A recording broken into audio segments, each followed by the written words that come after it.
Bienvenue dans cette troisième vidéo. Aujourd'hui, nous n'allons pas parler d'horreur. La dernière fois, je vous ai fait une vidéo sur Stephen King. J'espère que vous l'avez regardée, j'espère qu'elle était intéressante. En tout cas, sachez que je ferai d'autres vidéos pour parler des livres en particulier que j'ai pu présenter sur la page Facebook. Aujourd'hui, nous allons parler tout simplement de Marvel. Une industrie que vous connaissez tous par le biais de la télévision, par le biais du cinéma, mais moi je le connais beaucoup plus par le biais des comics, c'est-à-dire par le biais de ces petits magazines que l'on peut appeler aussi des pulp comics, appellation pulp qui a été donnée à ces magazines car à l'époque quand c'est sorti en 1939 avec Captain America numéro 1, celui-ci était fait en papier entre guillemets, de faible facture, de faible qualité. Du coup, on appelait ça des pulps. Du coup, c'est resté comics, pulps, comics, voilà. Libre à vous de les appeler comme vous le souhaitez. Celui que je tiens entre les mains m'a coûté, à l'époque, 24 francs. Donc c'est pour vous dire actuellement, un comics, si vous l'achetez en Amérique tout du moins, et qu'il a à peu près la même relure et la même densité, celui-ci donc du coup vaut 24 francs, celui-ci vaut 6 euros, 5,99 €. Ce qui fait qu'ils ont augmenté à peu près de 6 francs par rapport à l'époque, donc ça fait une augmentation allez, de 1 euro et quelques. Donc je trouve que c'est l'industrie qui a pris le moins, entre guillemets, d'impact en ce qui concerne l'inflation, je trouve. Vous avez ces deux exemples-là que je viens de vous montrer, vous avez les volumes comme celui-ci, qui est le numéro 9 de Venom, qui est le plus récent, qui coûte celui-ci, il n'y a pas les prix, voilà, donc je ne pourrais pas vous le dire, mais je crois que de mémoire, cela coûtait dans les 7 à 8 euros, je crois, et ceux-ci qui sont des volumes reliés, du coup, par exemple, qui s'appelle Dawn of X, qui est le dernier crossover. Alors, crossover, pour les néophytes, cela veut dire mélange, entre guillemets, de beaucoup d'univers, ou tout simplement une gigantesque saga qui a lieu, du coup, sur tout un tas de séries, c'est-à-dire que les X-Men se déclinent en plusieurs groupes, officient sous plusieurs bannières X, entre guillemets, puisque X fait référence à Xavier, ou aux gènes X qui du coup sont en eux, qui fait d'eux du coup des personnes à part et à pouvoir, et ce Dawn of X qui est fait et illustré et scénarisé par moultes auteurs, pardon, mais surtout par Jonathan Hickman, qui est très connu, du coup je les ai tous pris, il y en a actuellement 10 si je ne m'abuse, je crois que j'ai les 10, il y en aura 12, il me semble que la fin ouais je crois que les comics se terminent au 12, et donc je vais vous parler moi de ces comics. Tout le monde connaît, il me semble, en tout cas, les blockbusters qui ont été Captain America, nous avons du Thor, nous avons du Gardien de la Galaxie, nous avons du Venom, nous avons du coup les Avengers, nous avons les X-Men, bien entendu, nous avons aussi les Nouveaux Mutants, bien que peu de gens savent que cela fait partie de l'univers de X-Men, nous avons Logan, bien entendu, Wolverine, que moi j'ai connu à l'époque sous le nom de Serval, en rapport bien sûr à cet animal de type prédateur qui vit dans les steppes, il me semble, si je ne m'abuse. Que dire de plus? À mes yeux, Marvel a été racheté il y a peu par Disney. J'ai même eu le plaisir avec ma compagne de voir effectivement Falcon et Winter Soldier, la mini-série qui va avoir lieu sur cet univers, qui a lieu en ce moment d'ailleurs. Je crois qu'un épisode va sortir chaque vendredi. Si je ne m'abuse, le premier, je l'ai vu et je trouve que il est très bien agencé, puisqu'au final Captain America, à la fin des films, a décidé de tirer sa révérence. Il fallait bien trouver des successeurs. Bien sûr, l'univers Marvel ne s'arrête pas qu'à Captain America, en tout cas à mes yeux. Comme je vous le disais, Marvel, pour moi, ce sont des comics. Des comics très importants, puisque je les ai connus à l'âge de 11 ans. Je me baladais avec mes parents, je suis rentré dans un tabac presse, et pour mon plus grand plaisir, je suis tombé sur un comics donc de cette facture-là, donc aussi, entre guillemets, aussi léger, mais tellement haut en couleur, comme vous pouvez le constater, des couleurs vraiment flashy, des personnages hauts en couleur, comment dire, de l'action à couper le souffle. À couper le souffle, pardon. Et je trouve qu'effectivement que ces comics m'ont permis, entre guillemets, de m'épanouir, puisque j'y ai découvert un univers que je n'avais pas à la télévision. Vous, actuellement, vous avez tous, et quand je dis vous, je parle de tous ceux qui me regardaient, vous avez accès à tout un panel, tout un nombre incalculable de chaînes hertziennes ou câblées, ou même sur Internet, où vous pouvez vous trouver, vous épanouir sur des mangas, des comics, des dessins animés de différentes factures et de différents types, alors que moi, dans ma jeunesse, il n'y avait que 4 chaînes. Il y en avait 5 si on compte Canal+, mais pour ça il fallait être abonné, et je ne l'étais pas, mais en tout cas mes parents ne l'étaient pas, donc je n'avais que 4 chaînes, en sachant que les 3 chaînes principales, il n'y avait que le Club Dorothée. Sur la 1 où on pouvait regarder quelque chose, il y avait Récréa 2 du coup sur Antenne 2 qui actuellement est France 2, quoi, TF1 n'a pas changé de nom. Il y avait les Aristochats et d'autres dessins animés le mercredi après-midi sur France 3 qui à l'époque s'appelait FR3, et nous avions M6, tout simplement la 6e, où il y avait effectivement quelques dessins animés, mais pour la majorité c'était plutôt le Club Dorothée qui avait l'apanage de ces dessins animés, et pour la majorité, c'était des mangas, donc de référence nippone. Il y avait Nicky Larson, il y avait Dragon Ball Z, mais tout ça, je vous en parlerai dans une autre vidéo aussi, puisque j'ai été baigné dedans, et forcément, cela fait partie de ma culture, et cela fait partie des choses que j'ai envie de vous faire partager. Alors quand je vous dis partager, je me dis, et j'ai envie de vous dire que cette littérature est tout aussi intéressante que celle que je vous ai présentée la dernière fois par le biais des livres de Stephen King. À cela je m'entends, c'est-à-dire que vous avez l'opportunité de lire des livres comme Stephen King, c'est-à-dire des gros pavés de 300 pages ou des pavés de 600 pages, ou même d'autres livres de J.K. Rowling ou même de Alexandre Dumas. Tout ça, ce sont des livres sans images, mais les livres avec des images restent à mes yeux de la littérature, puisque cela fait appel à votre imaginaire, cela reste de la littérature, puisqu'il y a une histoire, il y a, si je puis dire, une continuité dans l'action. Et tout ça, ça fait travailler son imaginaire. Et il y a aussi des mots, bien sûr, ce n'est pas des, comment dire, ce ne sont pas des images vides de sens où il y a juste des petits personnages qui se regardent ou qui font quelque chose sans pour autant qu'ils se parlent. Bien sûr, il y a une communication. Et moi, ce que j'aime dans ce genre de littérature, c'est que parfois, l'agencement des dessins, l'explication qu'il y a dessus, le texte très pointilleux, permet de rentrer dedans aussi facilement que dans un livre de 600 pages de Stephen King. À mes yeux, la littérature est importante, que ça soit sous un format bande dessinée, manga, comics ou un gros livre, ou même un petit livre, hein, parce que si on prend les Maurice Leblanc qui ont permis de faire la série Arsène Lupin avec Omar Sy, ce sont des petits livres que j'ai lus aussi, dont je vous parlerai aussi une autre fois. Puisque cette chaîne, comme vous le savez, est faite par moi, avec mon plaisir. Et quel est mon plaisir? Vous parler des œuvres que j'ai pu lire, ou des œuvres que j'ai pu voir à la télé, et qui m'ont donné, entre guillemets, l'opportunité d'élargir mon imaginaire et de me transporter vers d'autres mondes.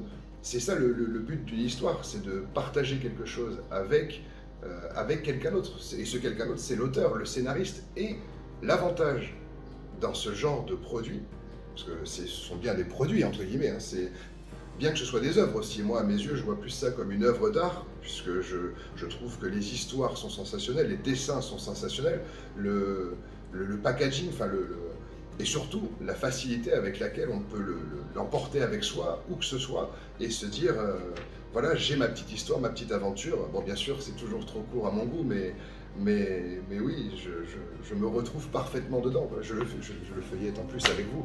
Mais oui, ce genre de littérature est importante, parce que elle est la résultante de l'idée, bien sûr, d'un scénariste. Et chez Marvel, tout le monde sait que c'est Stan Lee qui, pour la majorité, a fait les scénarios. Parce qu'un scénario ou des scénarios, pour les néophytes de ce terme, les scénarios, du coup, écrits par Stan Lee, sont géniaux, comme celui de Jonathan Hickman dans Dawn of X, qui est le dernier, comme je vous le disais, crossover de X-Men. Il y a le scénariste, la personne qui écrit du coup toutes ces lignes, qui donne l'idée principale de qu'est-ce qui va se passer. Mais il y a après l'illustrateur. Lui, il emmagasine l'idée principale, il s'en fait sa propre idée, et après il la retranscrit sous forme de dessin. Et c'est là où rentre en jeu encore quelqu'un d'autre, le coloriste. Le coloriste qui, lui, il met ses propres couleurs d'après ce qu'il en a compris, d'après les références, bien sûr qu'il en a. On ne va pas faire un Captain America tout rose, bien que ça serait possible. Mais les couleurs sont déjà données, le dress code est déjà là, quoi. Donc, il y a des fois 3, des fois 4, des fois 5 personnes pour faire une seule œuvre. Et je suis bluffé par le résultat parce que je trouve qu'il y a l'âme des personnes mises dedans. Il y a comment dire, le fond de l'être des personnes qui ont mis leurs pattes dedans.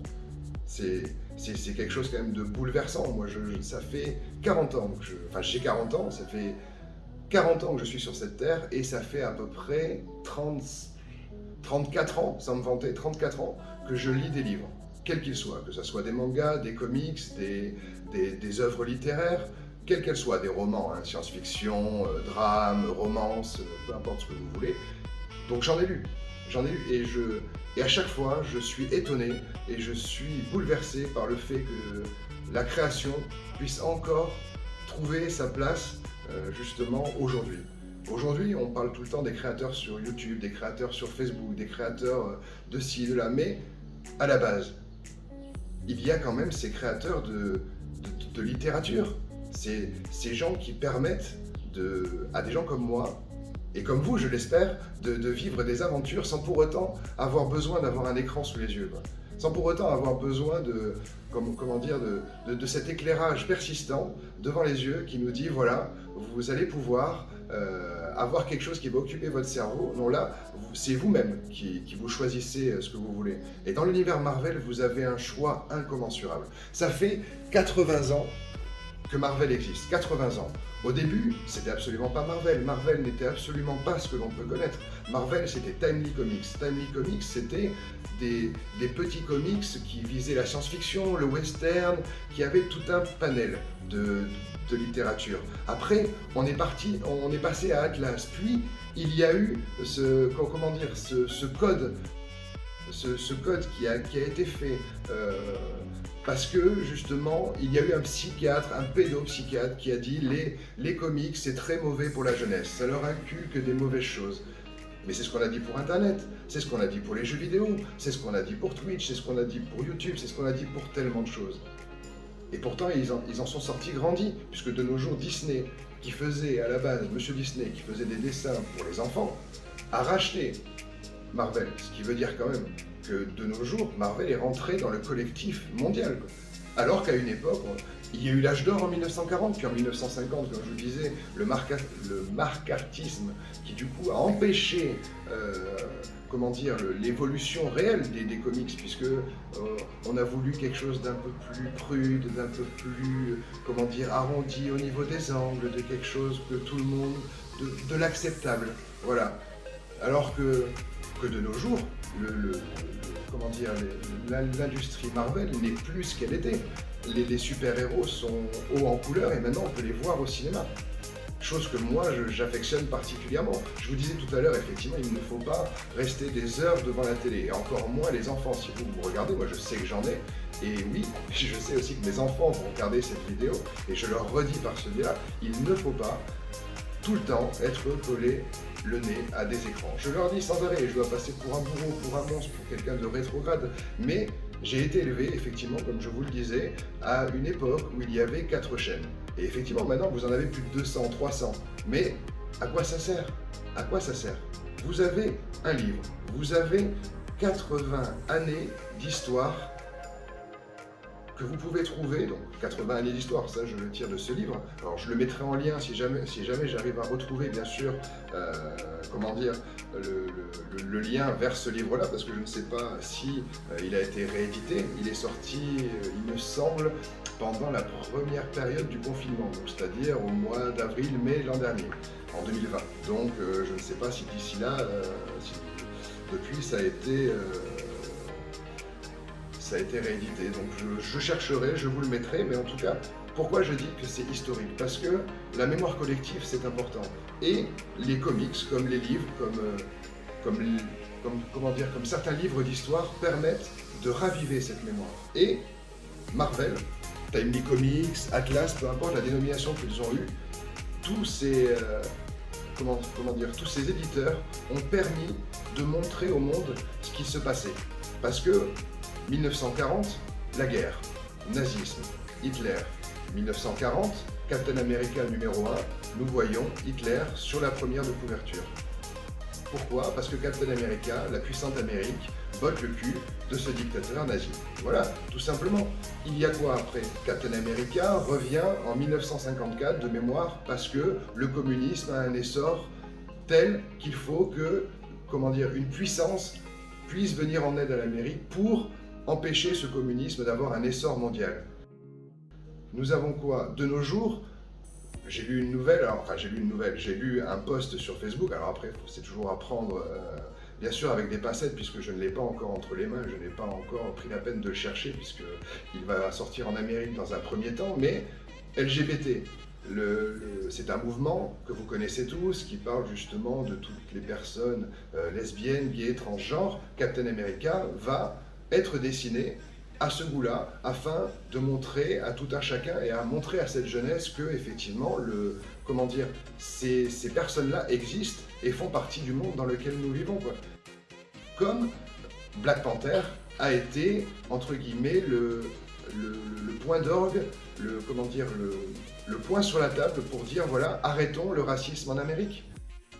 Il peut y avoir des super-héros noirs, nous le voyons actuellement sur Disney Channel, Disney+, avec justement le Falcon. Le Falcon est noir. Et il aurait pu être le Captain America. Il a été le Captain America dans le comics.